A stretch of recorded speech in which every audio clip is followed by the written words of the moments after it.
今天介绍这部2024最新美国恐怖片《夺命相随》。他们本是正常人，可为什么要做坏人？话说受伤的金发妹在大乔和眼镜女搀扶之下继续上路。不久，护林员二傻开车路过，赶紧下车施救。他想回车去拿个工具。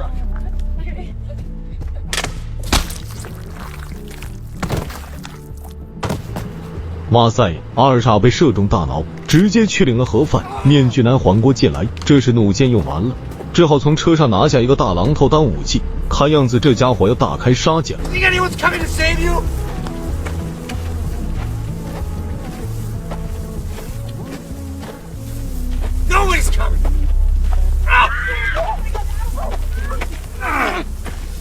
大乔也不示弱，从地上捡起一根枯木，对着面具男的胸口重击下去。毕竟面具男是受了重伤，行动不便。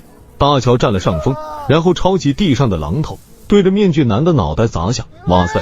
面具男口里连连求饶也没有用啊！大乔算是反杀成功。看到这里，咱们先定定神啊！就在这短短几分钟之内，凶杀案和反杀案同时发生，手段极其的残忍。那么这件事是怎么发生的？接下来又会发生什么？且听金彩彩娓娓道来。故事发生内达华州某个偏僻的地方，三位年轻的女子特意开车来到这里徒步旅行。大乔看见不远处似乎有个戴面具的男人在那里晃动，不过转身就走了。这里温度很高，三人都热坏了。三人一边走着路，一边唱着歌，别提多开心了。画面一转，在林子的深处竟然放了一台笔记本电脑。耶，这个就有点搞不懂了。护林员大傻骑着摩托车来这里查看，哇塞，旁边还搭了一个窝棚，这个明显是违反森林防火规定的。大傻走进了车子旁，上面摆放了一个弩箭，这是致命武器啊！于是就用对讲机向总台询问是否有批准弩箭狩猎的许可。总台明确告知没有这方面的许可。大傻就知道该怎么办了，他估计遇见了偷猎者。他快步走到电脑的旁边，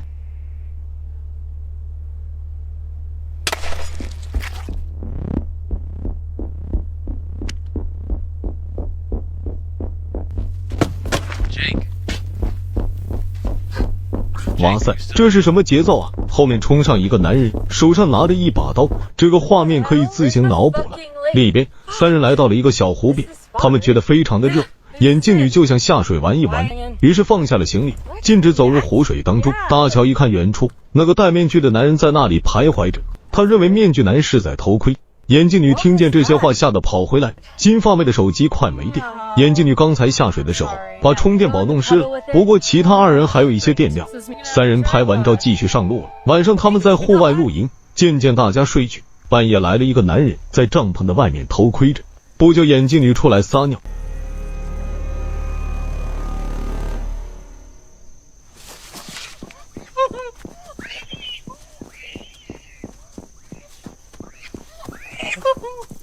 他被绑到一台车子的前面，面具男摆放好了录制设备。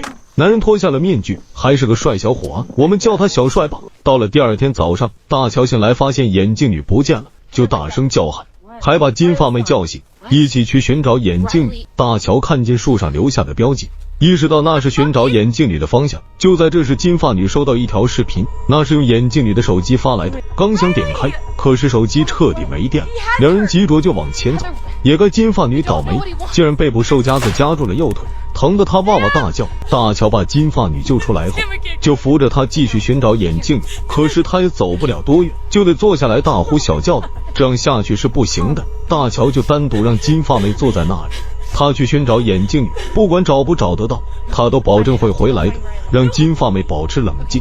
大乔继续按照标记指引的方向往前走着，他先是看见了一台车，接着就看见了眼镜女。此时的他有所昏迷，大乔赶紧叫醒了眼镜女，他立即告诉大乔他们一直被录影了。大乔回头一看，果真如此，但是已经晚了。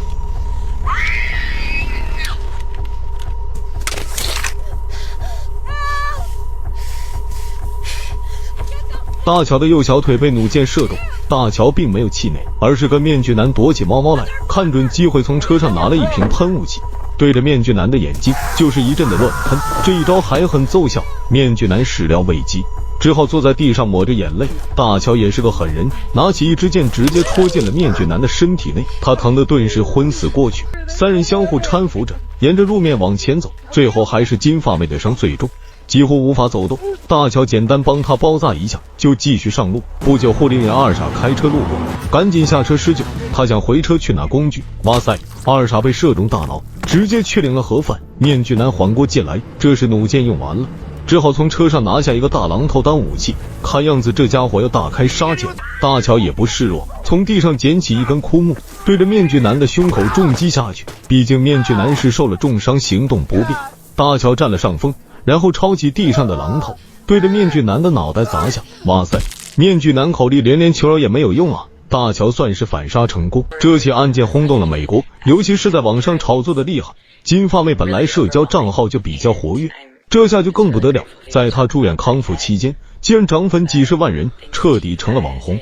而大乔对这件悲惨的事情就选择了遗忘。他来到一家大学静静的读书。一日他在图书馆，他发现一个男人多次盯着他看，这让大乔感到不安，主动跟他说话，对方也不搭理。于是大乔就赶紧离开图书馆。这时他接到眼镜女的电话，金发妹特意对剑士制作了一个纪录片，今晚就要上线，通知大乔到时去看看。不久男友阿杰来找大乔一起吃饭，他打包了好些食物。原本大乔要播放那个纪录片的，可是他一直下不了决心重温过去，最后还是阿杰陪着他一起看。看完了，大乔久久不能平复。过了一会，金发妹打来电话，意思是邀请大乔跟他一起去他的新男友家过圣诞。他们已经好几个月没见面，希望他能够出来散散心，恢复以前的状态。大乔就表示要考虑一下。挂了电话，大乔就和阿杰商量这个事情。没想到阿杰极力赞成大乔去参加聚会，毕竟有助于大乔心态的恢复。大乔听进去了。到了圣诞节的前几天，大乔和阿杰就乘坐飞机来到那座城市，然后驱车来到了那座郊外的大别墅。这里确实很大而且豪华，是度假的好地方。眼镜女和她的朋友玛丽首先出来迎接他们，大家都很开心。接着金发女走出来欢迎他们的到来，她的腿已经完全康复了。她的男友阿迪是个富二代，家里有钱的很。随后几个女生聊了起来，金发女对自己成为网红十分的开心，觉得到明年粉丝的数量能够突破100万。然而大乔对这件事有着天然抵触情绪，禁不住的流起了眼泪。而眼镜女和金发女就上去拥抱大乔，安慰着她。这一幕被不远处的面具男看见，也是全身的颤抖，仿佛跟他们有什么不共戴天之仇。注意，此面具男并不是片头的那位已经去领了盒饭。这栋房子也不是孤立的存在，附近还有一位穿红衣服的男人在遛狗。这一幕被站在阳台的阿杰看见了，正好玛丽在另外一个阳台出现，两人就聊了几句。两人也是初次见面，但是玛丽觉得阿杰身上的气质与众不同。 You have a strange aura about you. A strange aura, like a strange energy. Yours is very dense. 说得到最后，竟然建议阿杰去练习一下瑜伽。阿杰答应了。阿杰到了楼下，正好遇见阿迪，两个男人在一起，自然话题就多一些。阿迪又是喜欢显摆的人，于是就拿出一把突击步枪，还教阿杰如何使用的，答应过几天找个靶子去试一下，还吹牛说一枪就能把大水牛干趴下。玛丽也看过那个纪录片，不过她有另外的理解，担心有人看过这个纪录片后，有些人跟着学样就麻烦。金发妹倒是没想那么多。画面一转，邻居红衣男牵着狗在遛弯，他看见一辆面包车停在狭窄的道路边，就上去提醒司机尽快开走。哇塞，司机又是另外一个面具男。 The heck? What are you doing? What's going on here? 红衣男就这样去领了盒饭。看到这里，可以发现突然之间冒出了4位面具男，看样子他们早就是谋划好的，目标就是阿迪的这栋大宅子。他们全副武装，意欲何为呢？他们跟片头死去的小帅是一伙的吗？咱们拭目以待。到了晚餐时间，大家都非常的开心。金发女邀请大乔来这里，其实还有一个目的。好莱坞的制片人看见了纪录片，于是找到他，希望能把这个故事拍成电影，这就需要他们给个版权转让，当然需要3人都要同意才行。大乔听完就有点生气，不过金发女再次强调，邀请他们来这里玩才是主要的目的。画面一转，坐在车里的面具男正在调试监控设备，另外2个面具男已经搬着一架折叠楼梯前往大宅子，他们俩要从阳台爬进屋子，还有一个面具男则是从后门进入，屋内的人还在喝酒吃饭，他们对即将到来的危险一无所知。金发女继续讲着好莱坞给版权费的事情，大乔有些不开心。玛丽对餐桌上的气氛有点接受不了，于是去阳台透透气，这才发现自己没有带打火机，于是就返回问谁有。眼镜女就让玛丽回房间的包里去拿。玛丽走到3楼的卧室，突然出现面具人用塑料袋把玛丽活活闷死，还拍摄了一张相片发到网上。很快从后门进来的面具男一枪打中了正在冰箱找食物的眼镜女，枪声惊动了屋内的所有人。接着另外2名面具男手持武器进来，先是把阿杰打晕，他们发现大乔并不在场，有个面具男就四处寻找大乔，原来大乔跟金发女闹别扭，就回自己的房间。枪声响起以后，他应该躲起来了。面具男找到了地下室入口处，刚进去就被大乔反锁在里面，然后就找地方躲起来。可是这个办法对面具男没有用，很快他把门撬开，室内的2位面具男开始针对阿迪和金发女，他们对阿迪的钱不感兴趣，于是拿出一把枪威逼他开枪打死金发女，阿迪就能活着出去。万万没想到这个阿迪照做了，但是枪里并没有子弹，这是在测试阿杰的爱情忠诚度。很明显他不及格，金发女气晕了。下一秒阿迪被一枪爆头，金发女惊声尖叫起来，可这没有什么用啊。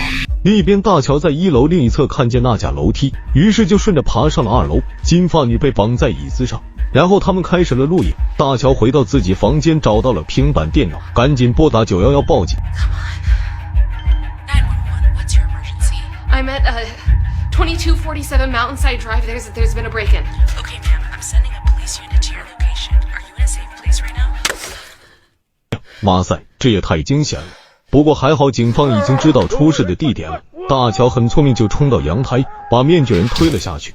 这个面具人就是那个一直在找他的面具人。目前4个面具人除了1位守在车上做接应外，已经有1名失去了战斗力，其他2位就在室内折磨金发女。大乔悄悄溜了进去，找到了那把枪，一枪干掉了拿着棒球棍正要对金发女下死手的面具男，然后瞄准了另外1位面具男，让他老老实实的束手就擒。他一点都不怕大乔，还站起来侃侃而谈。原来他们一直在监视着大乔的一举一动。图书馆里出现的男人就是他们的人。这时阿杰清醒了，慢慢走了过来，掏出了一个电棍，竟然把大乔电晕。哎呀，他不但是跟现在的绑匪是一伙的，而且还跟片头死去的小帅是一伙的。原来在片头的小帅发起组织了一个名为野狼的暗杀组织，他们目的不是为了钱，而是为了出名，不想一辈子默默无闻的死去。阿杰和其他人都是那个组织的成员，但是由于是刚刚成立，每个人想法还不太一样，所以当小帅遭遇到大乔反杀的时候，他们其实就在不远处观望着。那时候还没有什么凝聚力，所以当小帅死去后，反而让这5人的思想得到了高度统一，于是就派出阿杰卧底到大乔身边，伺机寻找机会把3人一网打尽。正好今晚就是这个机会。与此同时，被撞晕的面具男爬了起来，他远远看见警车马上就要到了，于是返回大宅子通知同伙。正好阿杰要拿大榔头锤死大乔，这下大乔反而暂时得救了，阿杰暂时停止了行动，3人就商量着对策。这时警察已经到了房门口，其中一个面具男换上一件外套，摘下面具，把那把突击步枪放在门口，然后跟警察开始周旋。警察也没有那么好糊弄的，无论他说什么，他们都要进屋查看。与此同时，眼镜女醒来，找了一把刀，悄悄走到另外一个面具男的身后，一刀解决后，拿起他的枪，一枪击中阿杰的眉心，阿杰就这样领了盒饭。外面的警察听见枪声，立即拔出手枪，让面前的人不要动。这时眼镜女解开了金发女的绑绳和嘴巴上的胶布，金发女大声呼救，这下让2名警察走神了。绑匪干掉警察后，拿着突击步枪走了进来，开始追击3人。不远处隐约出来警笛声，增援的警察即将赶到，然而3人的命也不好，被开车的绑匪堵住了去路，他们被前后包抄了。瞬间后面的绑匪开枪击中了3人，然后让开车的绑匪独自离开，他要静静的等待警察的拘捕。他这次彻底出名了。影片到此基本结束。本片的可看性还是有的，虽然是个小成本的恐怖片，但是我看到了导演的诚意满满的，片中还有个小反转，令人眼前一亮，看个乐子完全是没有问题的。好了，谢谢大家的捧场。